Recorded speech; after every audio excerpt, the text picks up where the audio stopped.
Bonjour et bienvenue dans votre nouvel épisode d'Un jour, une question. Aujourd'hui, nous parlons de la stratégie d'un bailleur pour obtenir le déplafonnement du loyer dans un contexte de tacite prorogation d'un bail commercial.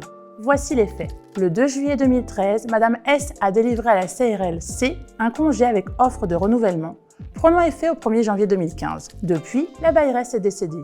À partir du 1er janvier 2024, le bail commercial est en tacite prorogation et se poursuit aux mêmes clauses et conditions pour une durée indéterminée. En application de l'article L145-34 du Code de commerce, le loyer d'un bail renouvelé peut être fixé à la valeur locative si le bail s'est poursuivi tacitement au-delà de 12 ans en raison de l'inaction des parties.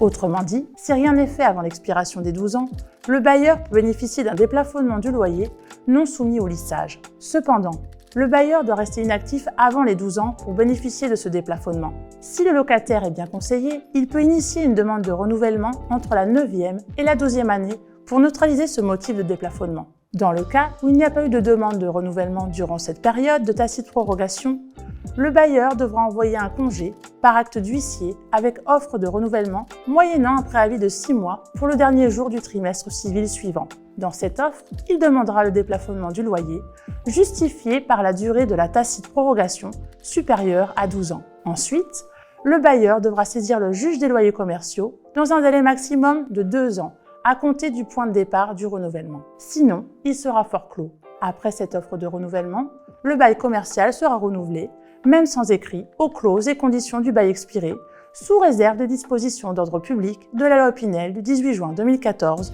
et de son décret d'application du 3 novembre 2014. En résumé, le bailleur doit attendre l'expiration des 12 ans de tacite prorogation pour obtenir le déplafonnement du loyer, tout en veillant à ce que le locataire ne demande pas le renouvellement du bail avant la fin de cette période critique. Voilà pour notre tips du jour. J'espère que cette explication vous a été utile. En attendant notre prochain épisode, partagez, likez et pour ne pas perdre le fil, abonnez-vous à nos réseaux sociaux Cridon Ouest.